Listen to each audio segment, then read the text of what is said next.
Good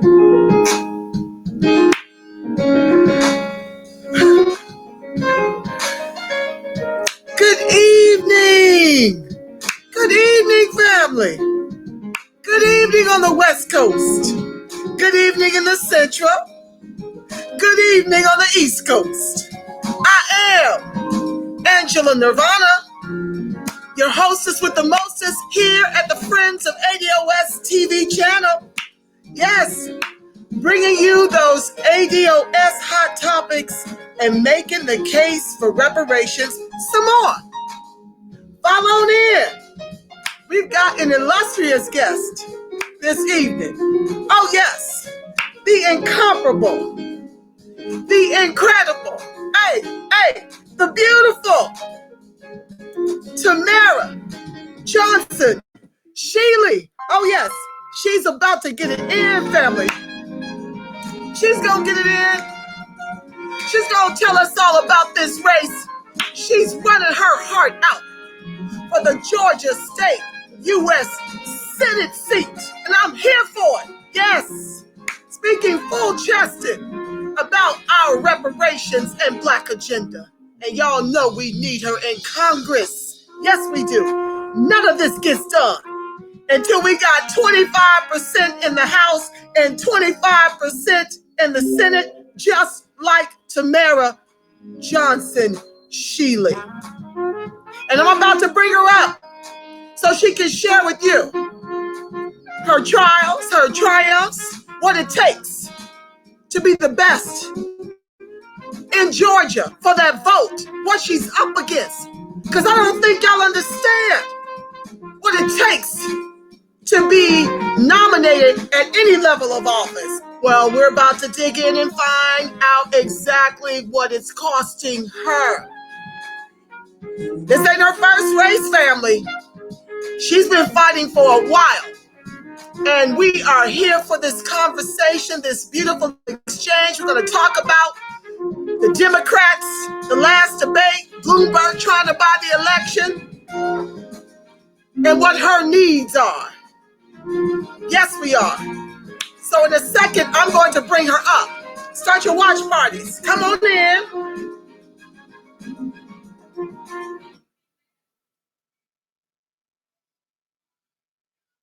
That's Ted trying to get into the show. He is a 35-year civil rights activist and homeless advocate down here in Los Angeles. He wants to see the beautiful Tamara Johnson-Shealey. I'm going to give y'all a couple more seconds to file on in.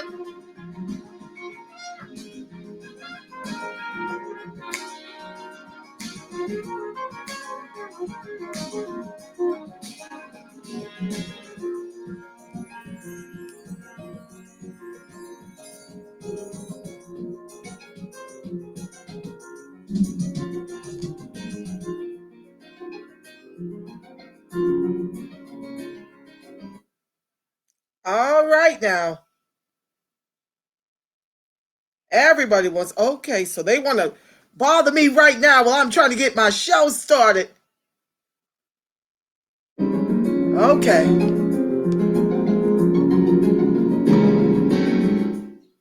All right now. So, without further ado, because she's a very busy woman, has a very busy schedule, let me bring up Tamara Johnson-Shealey. You guys all know and love her.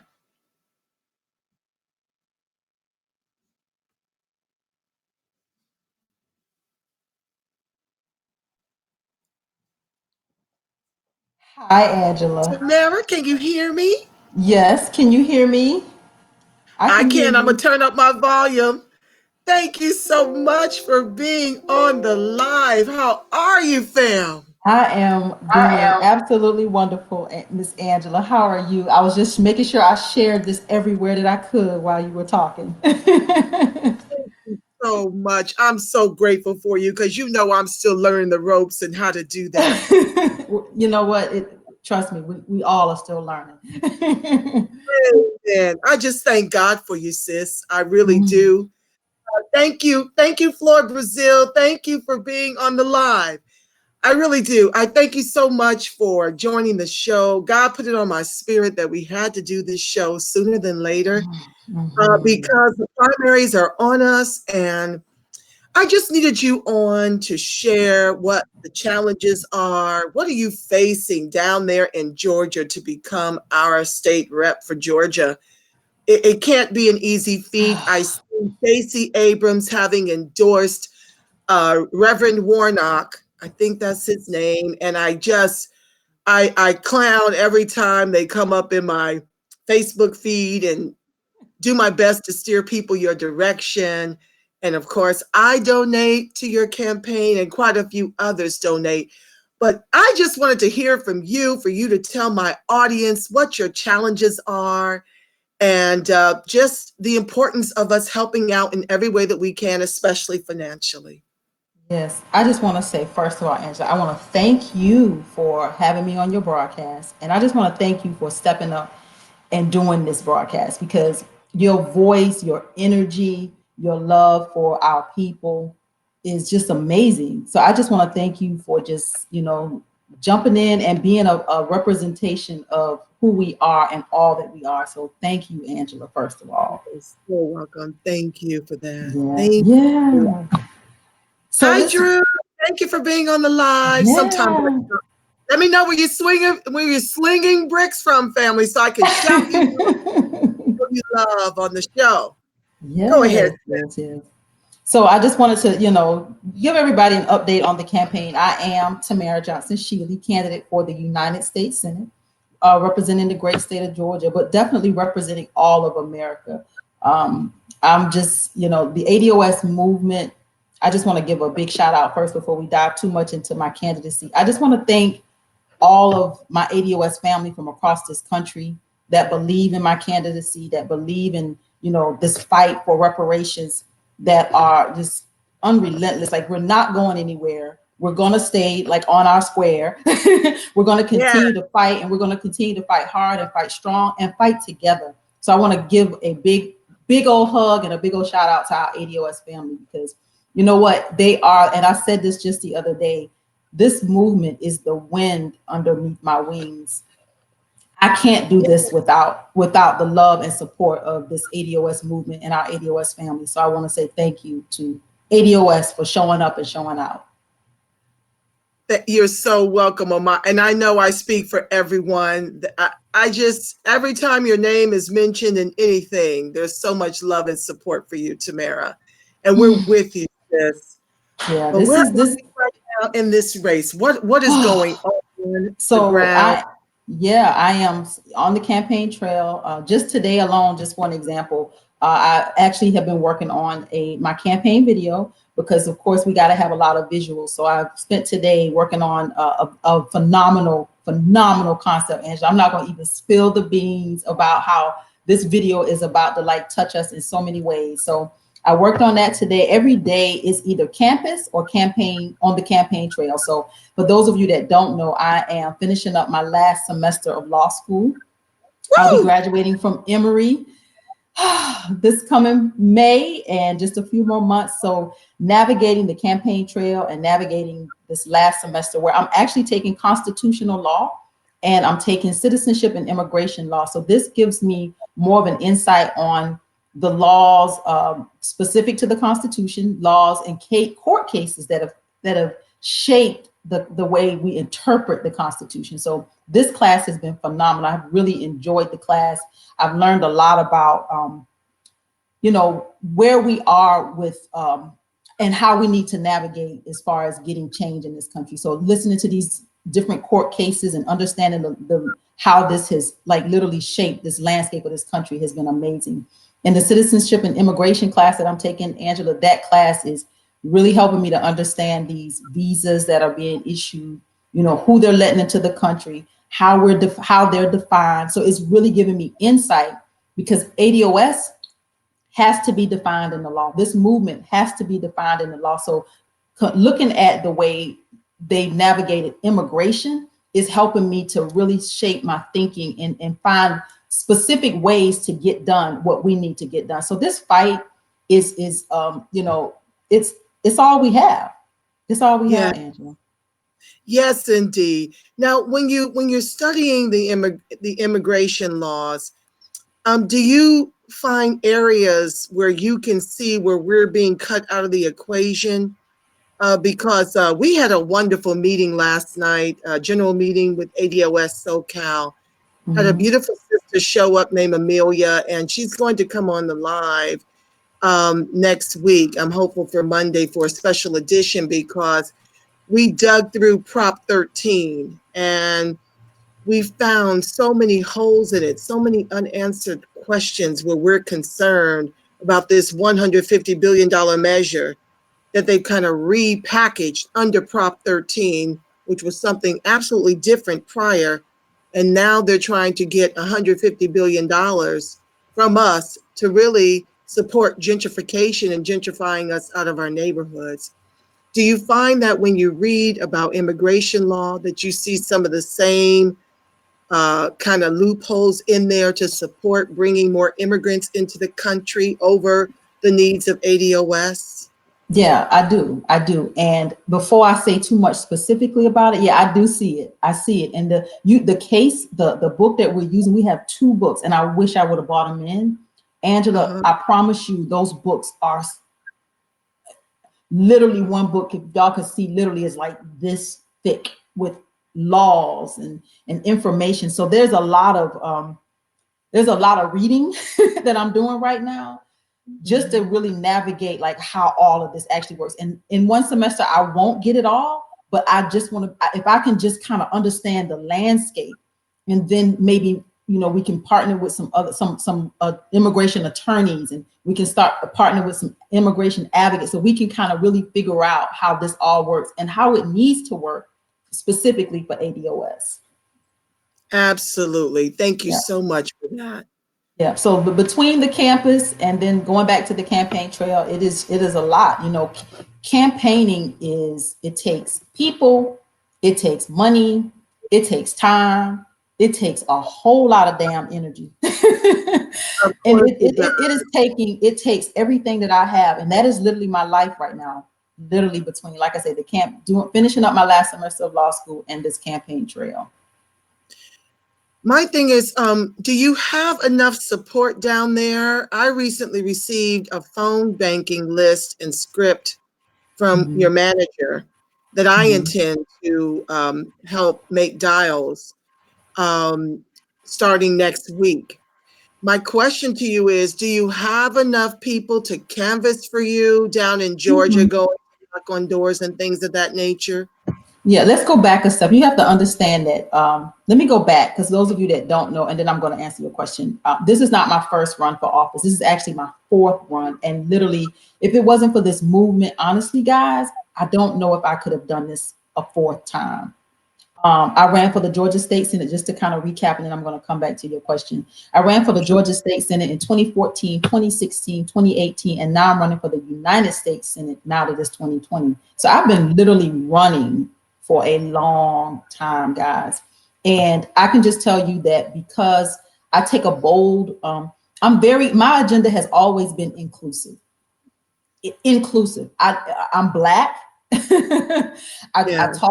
I talk Black. I am Black, and I have a Black agenda. I mean, and I talk about, making sure that we are treating our immigrants fair. I'm all inclusive, but I don't forget anybody in my quest and in my fight politically.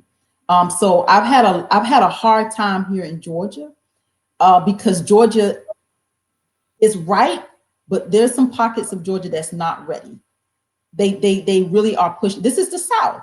This is the Bible Belt. This is the South, and Black people, and I've said this, they don't always know that they're free.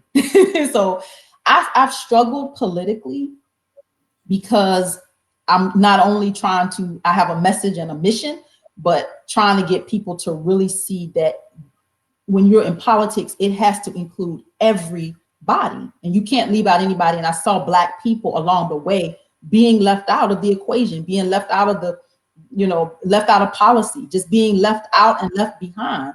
And I spoke to that prior to this run, and prior to this movement that I learned about like a year ago. I'm new, quote unquote, to the movement. Some of you have been around and been a part of this movement for many years. I'm still relatively new, but I've been talking Black and doing this for a long time. So to answer your question about do I have enough support? No, I don't, because Georgia is a different landscape, and I will need the support of the entire ADOS movement nationwide. I cannot do this without ADOS. I can't. It will take this whole movement to not only be a part of me, come be a part of phone banking and canvassing. When we start to canvass and literally knock on doors, I will need ADOS to come to Georgia. I will need your support. I will need you to come here. But I also need financial support. Angela, my data alone, just to kind of give you guys a number, is $64,000. That's data. And that's that's because I refuse to buy data local. I've actually gone outside of the US to get my data because I don't trust the infrastructure here. So I'm getting the best that I can get. And that's just a part of it. That's a big chunk of it, but that's a part. Just data alone is costly.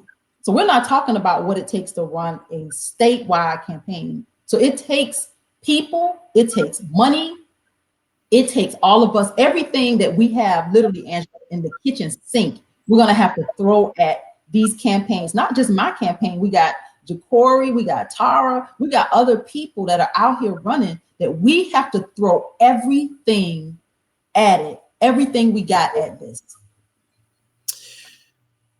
This is one of the biggest challenges to get across. Like, there's a sense of urgency that we're on fire, but then we're told to sit on our hands. And that's what's problematic. Like, we can't afford to sit on our hands, because if this is the last election cycle where our votes will make a difference, we've got to support on every level all of the candidates that we've got running. And so I want to appeal to the people that are watching, especially those who are maybe in retirement, to please reach out to www.tamaraforgeorgia, for is spelled out, Georgia.com, and sign up. You may not be in Georgia to canvass, but you can absolutely do phone banking and give financially whenever and wherever you can. This is, I don't know when we'll have another opportunity like this. And if this is her fourth time running for office, and now she's running for a pretty high office here. She's talking Congress. And I want to stress that we do not get reparations and the Black agenda but for Congress. It's not going to happen any other way. And we can start with her as a candidate to get her elected. And right now she is out endorsed and she is out moneyed. But our aggregated dollars, whatever you can give and whatever you can do, can absolutely help her to be a real contender in this fight. I want to also talk with you, Tamara, about the 365,000 voters that have been purged. Is that accurate in Georgia? Oh yeah, that's how Georgia rocks and rolls. They, which I understand. I'm a computer science major. My bachelor's degree is in computer science. So I get it that you want clean data, you want data that has integrity. I totally get it. But when you remove people from the voter rolls just because they haven't voted, that has to be in some way or some form unconstitutional. Like, we got to figure out, like, you just can't remove people because they haven't voted. Now, if you can prove that this person is dead or this person has moved, that becomes something very different. But you just cannot just arbitrarily just say, we're going to remove people because they haven't voted. And that's what Georgia does. Voter suppression is a real threat here. It is a real thing. And yeah, that happens. That happened. Wow. Well, what can you tell us about your competitor that Stacey Abrams has endorsed and who the DNC is, raising money for? What do you know about? Let me go back a step. You guys know that I'm from Savannah. He's from Savannah as well. Actually, he and I went to high school together. What? That tells you, we were 2 years apart. He's a couple years older than I. and he and I went to high school together. So we knew each other from high school. And in addition to us being on the Upward Bound program, I was on Upward Bound, which was a college preparatory program at Savannah State, all 4 years. You were in Upward Bound too? Yes, Yep. I'm an Upward Bounder. Me too. Yeah, and so he and I were on Upward Bound together. So we have the same kind of nurturing and tutelage that he has, I have as well. And the same people that watered his seeds, they watered mine too. So he doesn't come to the table, in my opinion, with anything more than I have. Like, I really don't feel like that. He is a pastor, but he is a political pawn in this political season. And I've said that, and I'm going to say that out loud, and I'm going to say that to him at some point as well, that he's a political pawn in this season. If you don't have a Black agenda, if you're not talking about reparations, if you're not talking about closing the racial wealth gap, then you are a detriment to your people. Like, I don't even, and he can't talk about that, because if you're bought and your candidacy is being financed by the DNC, you have to toe that party line, and I don't toe the party line. So he is being used. Just to say it, he's being used in this political season. And look at Bloomberg. You mentioned how Stacey's taking what, $5 million or so from Bloomberg.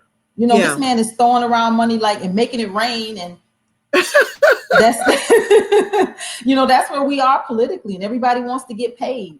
And it's not even about the people; it's about getting paid. It's about advancing your political career, your political expediency that comes from putting yourself out there and towing the line and being a pawn. So that's what this is. And it's sad, because he's a pastor. Right. And this is where you're leading a flock. God called you, quote unquote, to save souls. How do you talk about, I don't know. I'm waiting to hear how he's going to talk about these issues like abortion. How are you going to talk to the gay community? These are things that, the Black church, the Black church as a whole, I'm not just going to speak, there's still some issues with how we, as the Black churches, how they interpret that. So I don't know how he's going to have, how do you talk? How do you separate church and state, and how do you be in politics? I don't know. So this is to be seen. I don't know. I don't know how he's going to do it, but we're going to find out. If he ain't talking about reparations, he's not talking about closing the racial wealth gap and a Black agenda, we need to shut him down. ADOS family. Absolutely. We absolutely do. And you are the person to help us do that. Let me read from the comments a little bit. Floyd said, let's get it. Hey, Sisters of Power. Drew Jackson says, good evening, everyone. Floyd says, all the way live from Texas, Southern University, Houston, Texas, representing. Thank you, Floyd. Floyd also was Upward Bound, and so was Joelle. She's in the chat, and then she is running for state rep in Ohio. My beautiful soldiers of the struggle. Tell it, Tamara. She's giving you a high five over here, Joelle is. Yes, she's been on my show as well. If you look back at some of the past shows, and I hope to have her on again, because her website is up and going as well.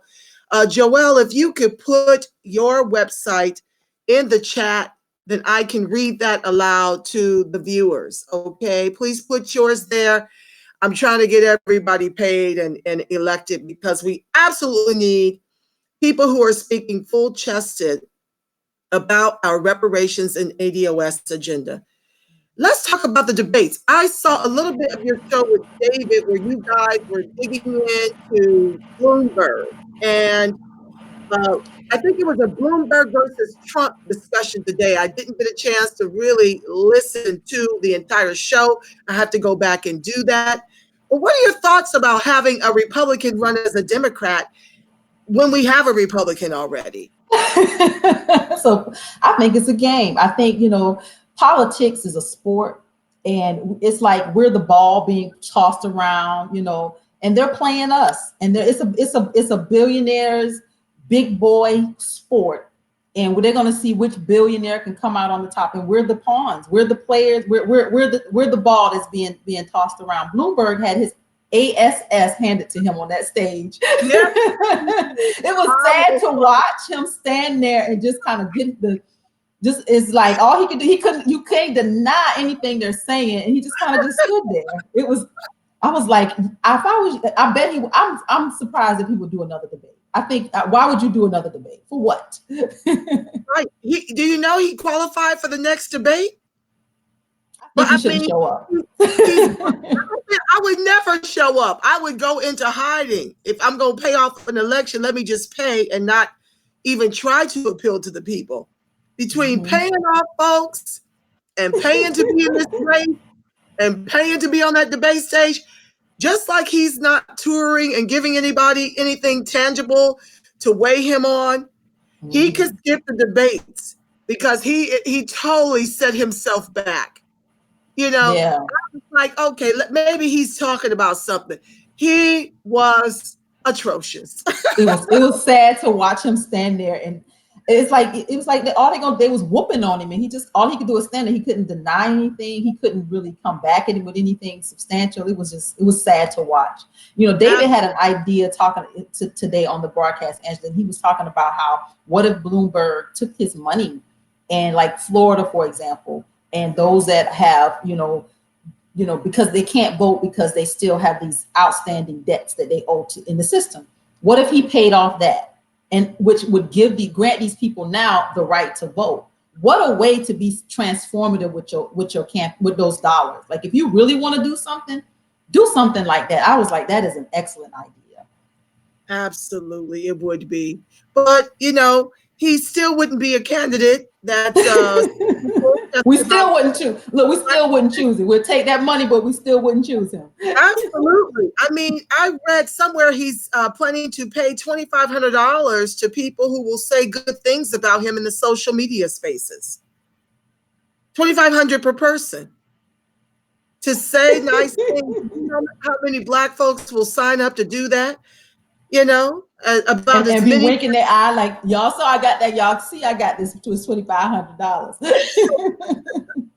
Absolutely. So I just cannot believe what our politics have become. Now I recently saw a story that Trump is actually going to have Bernie Sanders investigated for having Russia interfere with his campaign. I'm hearing that all of this is a charade to make us so desperate and pressed for a candidate that Hillary Clinton is coming back and will be chosen. All these. Angela, you're about to make me fall out of the chair. It's out there. If Hillary came back, do you understand how that would be the most ridiculous thing ever? Well, they're saying that first of all, we have to understand that the DNC has made it clear when we sued them last election cycle for taking our money and being unfair to Bernie when he first ran. We were pouring money into his campaign. That's why I don't give to none of those DNC people. Well, I did to Marianne Williamson. I was recurring with her.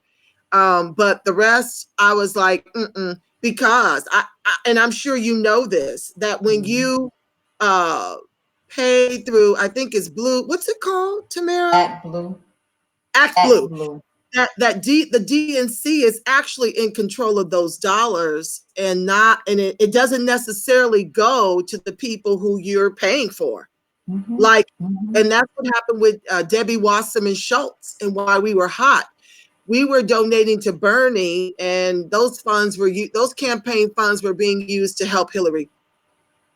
And that's how Act Blue works. That's why I don't have Act Blue. I do mine the old fashioned with PayPal, guys. I know that seems a little antiquated, but I cannot go through these platforms that I don't trust. I don't trust. You can't. Here's a prime example. You shouldn't trust it. So what do you think? I mean, come on now.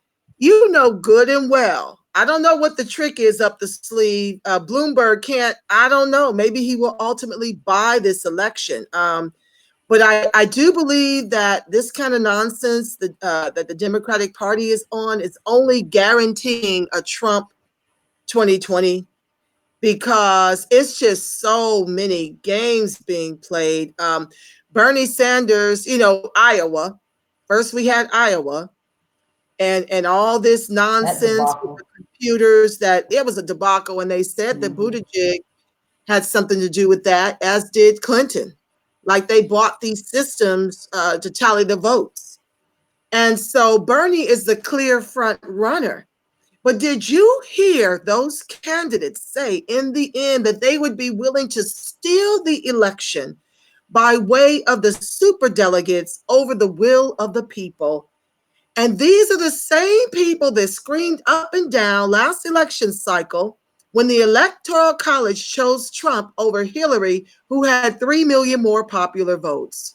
What are your thoughts? Look, I'm speechless.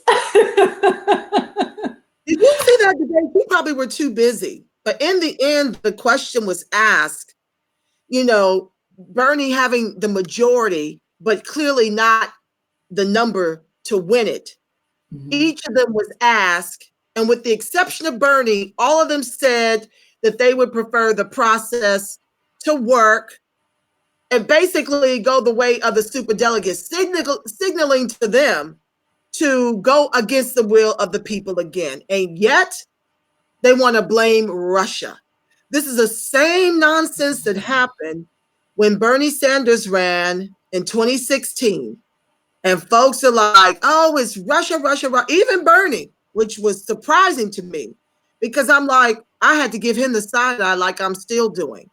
Bernie did some very questionable things that last election cycle. I worked for him, I donated to him, and he did some very questionable things in the end, like telling us to support Hillary when all of her shenanigans was out of the bag. And then he started on this Russia, Russia, Russia, interfered with the campaign. How so? When the Electoral College chose her over the popular vote, akin to what they did Gore Bush, I think it was. Like, I don't get a Russia interference with a candidate who has 3 million more votes, and the Electoral College ultimately choosing. How is Russia involved in that? And how are we responsible for why she lost when the majority of us voted for her? Not me, but the majority voted for her. I just How, sometimes how is it y'all's it's so hard, and this is why people are so discouraged. This is why we have people that don't vote. This is why we have people that don't participate in this political process because they feel like it's rigged, it's a mess. And this is why we have the problems that we have. And you wonder why people that just stay home and they just say to hell with it.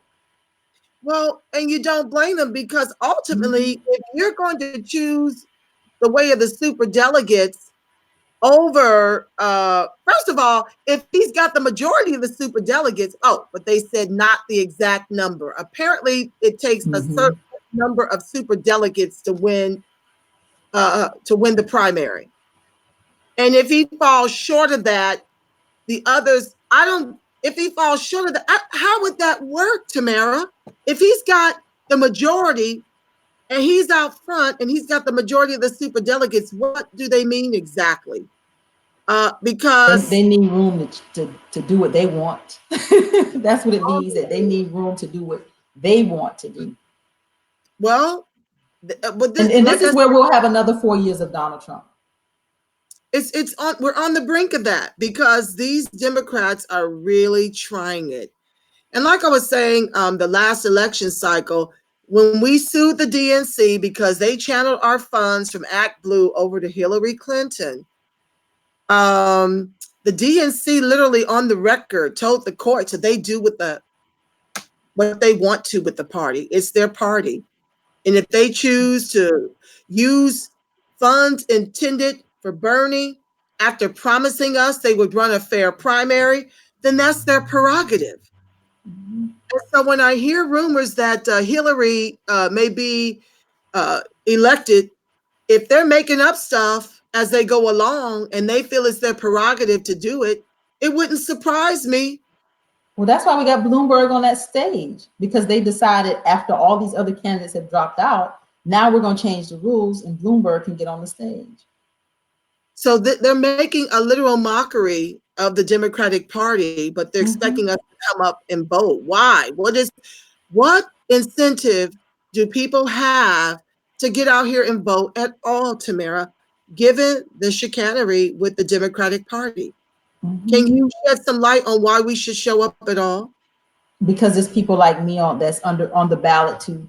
So if you come and you only vote for somebody like me or somebody who has your best interest as local, that's the person you're showing up for. You may not be showing up for anybody else, but show up for those that really are trying to make a difference. And if this wasn't for people that like me, that will get into these races and run and continue to fight the power, you see how bad off we are. We will be worse. Things will be so much worse. But it's people like you that have a broadcast and keep speaking truth to power. All this independent media now is where it's at. Like, people are looking to people like you, Angela, for information and direction, because you can't trust Fox, you can't trust these CNN, you can't trust these people, because they're it's all about the sensationalism. It's all about making things this like reality show, when you and I are like here because we're trying to survive. We're trying to make sure that Black America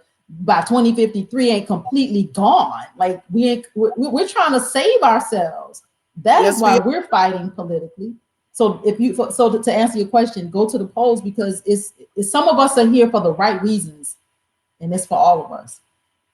And to your point, it's important to vote for your local issues. If we don't show up, things like Prop 13 that's already been done under a different definition down here in California, if you don't show up and vote no for that prop, if you don't show up and vote for that, vote no on that Prop 13, then the people that are already in power will just rob you of your property taxes to the tune of $150 billion and gentrify your neighborhoods, gentrify you right out of your neighborhood. So I think between you and I answered my own question. We must show up.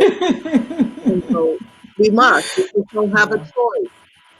And there was one other point. Hi, Elise Love. Thank you. Black and Strong. Let me read. Absolutely, Joelle.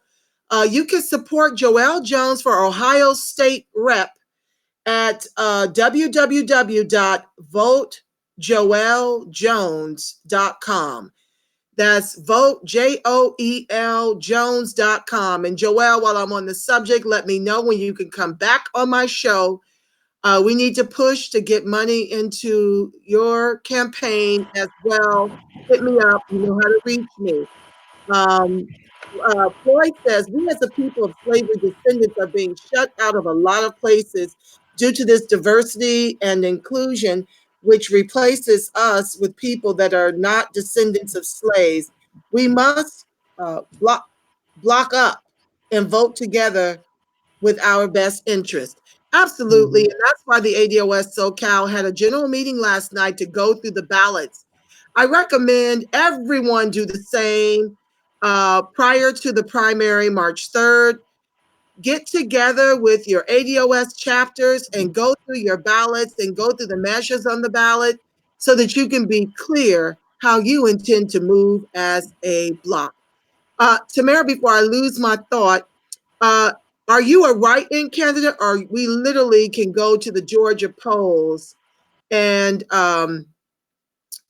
vote for you directly like we could Warnock? How is that working? Do we have to write you in? Down here in California, we have to write in Tara Perry because they purged her signatures. She got 500 signatures, and they, up to their shenanigans, they purged them. I don't know what they claim was wrong with them, but she literally has to be a write-in candidate. And so what is the deal in Georgia? Are you write-in, or you actually have your name on there as an option? So I will be on the ballot. I am going to officially qualify. Yeah, I will be on the ballot. I will officially do my declaration and qualify on this coming March the 2nd.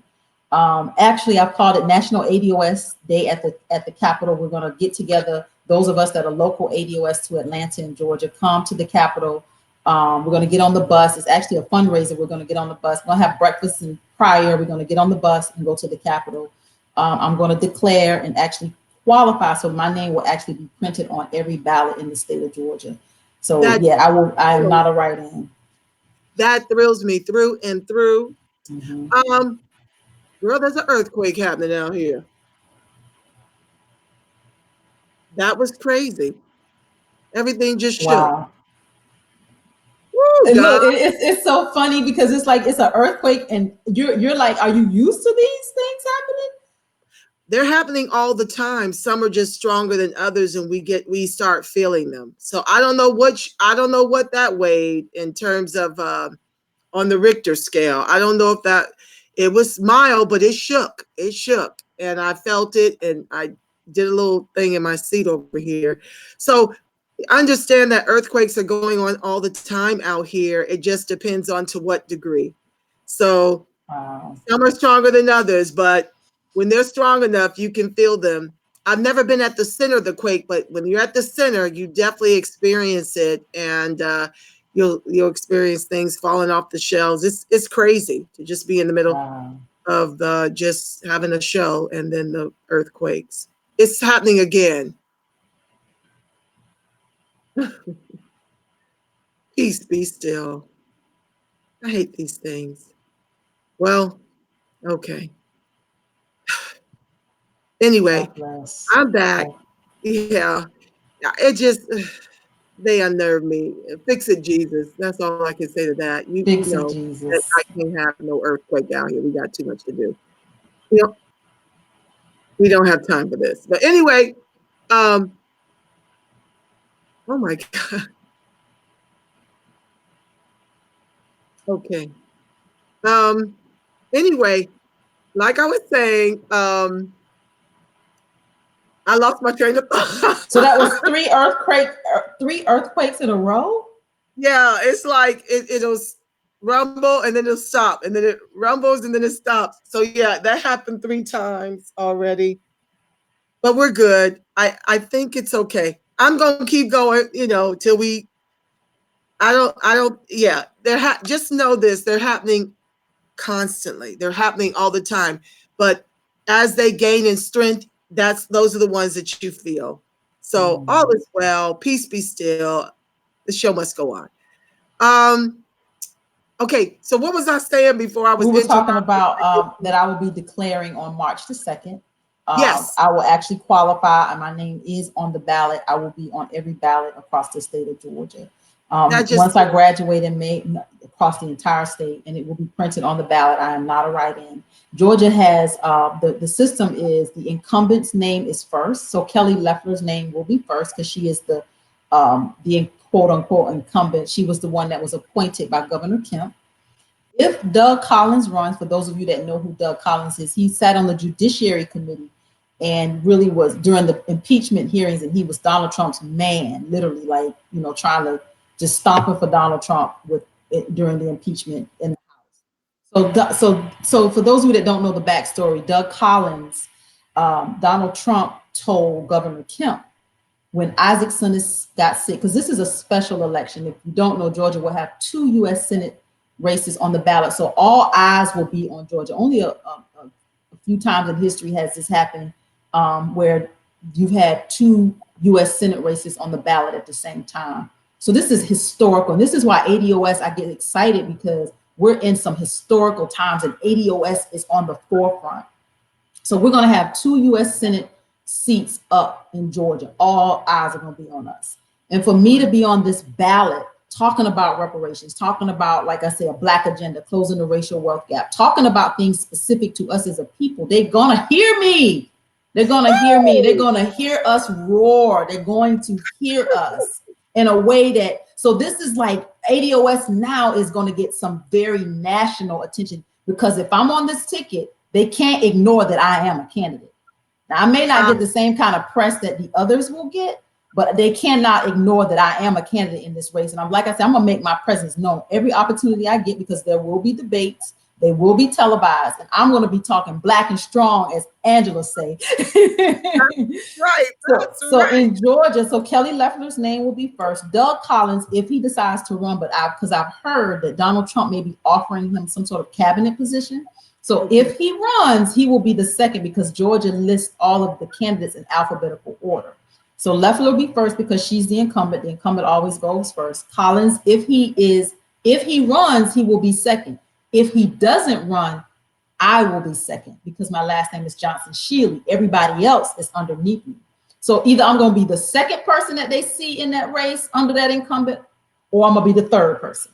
So like I said, we are in such I get it. That excites me because I know how when people read, how when people read, they're looking, they're going to see your name first. Now they may have to go down the ballot and look for who they're looking for, but they damn sure going to see my name first. Either I'm going to be second or I'm going to be third. This is so exciting. Look at God. Look at God. Look at God. Elise Love asked, will you debate? Absolutely.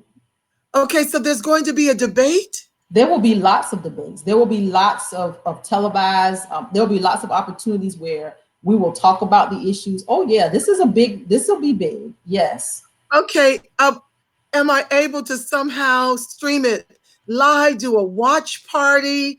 And also, will I be able to share your commercial that you shot today all over my social media spaces and run it until the wheels come off? Oh yeah, this is coming. Like I get excited. And guys, you know what? We need. Let's talk about like what this candidacy needs. It definitely. I need people power. I need you to get behind me. I need people phone banking. We need to be phone banking all year long. Like we have an entire state to cover. So if you have not signed up to volunteer to phone, you can phone bank from anywhere in the country. And a lot of times we spend a lot of time on social media. I'm like, if y'all could give me just one of those hours a week. If everybody could give me 1 or 2 hours a week, you know how many calls we can make, how many voters we could be engaging. Like I need phone bankers and I need them badly. So, but I also need donations. We had a campaign December. I said, let's raise the first 15K because I knew that first 15K was monies that would get us to this place in March. You gotta have the qualifying fee. We got data to purchase. Like I'm like, okay, ADOS family. I was asking you guys to raise the first 15K by December 31st. We were $4,000. No, we did not. We were $4,000 short. And it was suggested to me that I give you guys a break in January with the asking. And I did. I kind of stepped back with the asking in January because I'm like, okay, I know Christmas and holidays, it's taxing. And you guys, we did well, but we did not finish that fundraiser. I still need that 4K. I still need ADOS to come up with that 4K. We did get a $200. So it's actually $3,800 now that we need by the end of this month, $3,800 by the end of this month. And that is really in the scheme of things where Kelly Loeffler says she's going to put $20 million of her own money in the race. $3,800 is nothing. It is nothing. Elise Love says, I will phone bank and donate from Denver. Thank you, Elise. Thank you. And so to do so, everybody, once again, go to www.Tamara for Georgia, spelled out, FOR, Georgia.com. And her campaign manager will do for you what they did for me by emailing me a list and a script. If you don't know much about phone banking and you want some training, is your training schedule on the site, Tamara? No, I'm scheduling those trainings on Saturdays for 30 minutes. And I do them personally because I want people to get a feel for me and how to share my candidacy in a way that you really can resonate with these callers. So I like to do that 30-minute training. So I do that on Saturdays. So that's for those that haven't done phone banking before. Yes. Now I phone bank for Obama. I phone bank for Bernie Sanders. So you didn't really need that. You've been working on campaigns and you've done phone banking. You know what it is, right? Yeah. But if not, please join the trainings with the amazing, incredible Tamara Johnson-Shealey. I'm trying to think of what else I wanted to talk about with you. It's so rare to have you. I'm trying to squeeze all my time with you.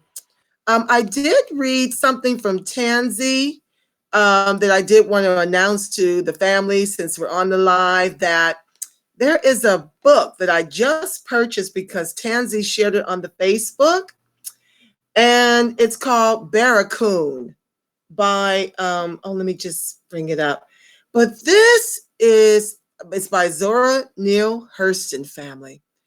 And this Mm. is really special because she literally got a chance to interview the last slave that was transported over here back in 1930.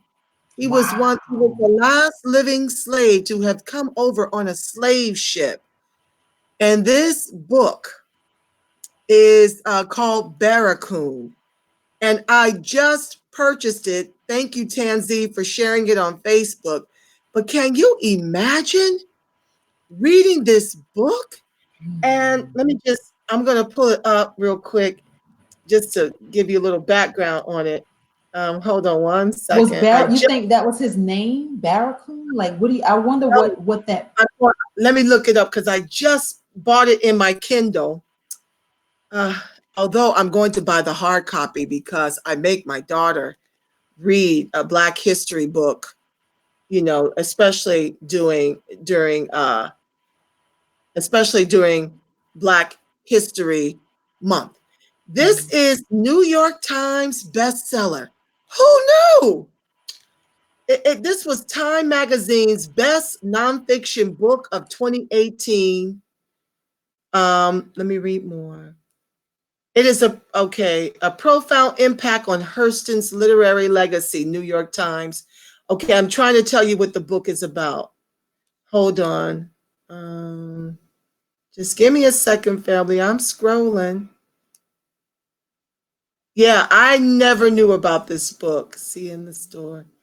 Okay, just give me a second. I'm trying to.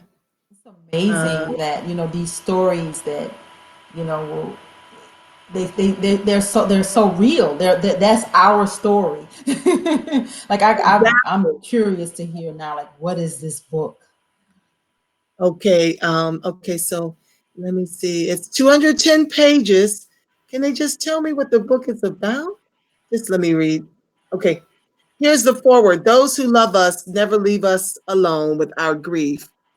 Reading Barracoon, the story of the last Black cargo family. Uh, at the moment, they show us our wound. They reveal they have the medicine. Barracoon, the story of the last Black cargo, is a perfect example of this. I'm not sure there was ever a harder read than this. For those of us Mm. duty bound to carry the ancestors, to work for them as we engage in daily life in different parts of the world where they were brought in chains, and where they, as slaves, to cruel or curious or indifferent white persons, with few exceptions, existed in precarious suspension, disconnected from their real life, and where we also have had to struggle to protect our humanity, to experience joy of life in spite of everything evil we have witnessed or to which we have been subjected. Reading Barracoon, one understands immediately the problem many Black people years ago, especially Black intellectuals and political leaders, had with it.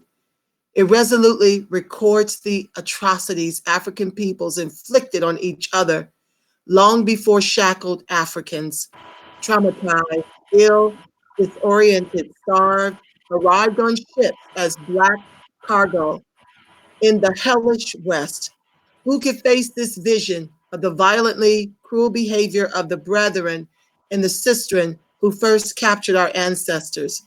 Who would want to know via a blow-by-blow account how African chiefs deliberately set out to capture Africans from neighboring tribes, to provoke wars of conquest in order to capture for the slave trade people men, women, children who belonged to Africa? And to do this in so hideous a fashion that reading about it 200 years later brings waves of horror and distress. This is, make no mistake, a harrowing read. We are being shown the wound. However, Zora Hurston's genius has once again produced a masterpiece. What is a masterpiece? It is the feminine perspective or part of the structure, whether in stone or fancy, without which the entire edifice is a lie.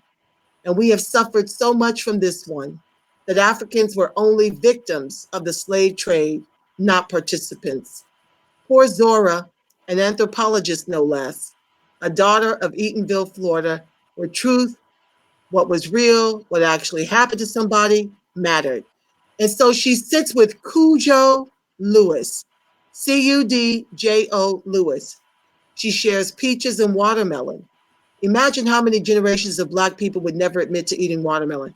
She gets the grisly story from one of the last people able to tell it.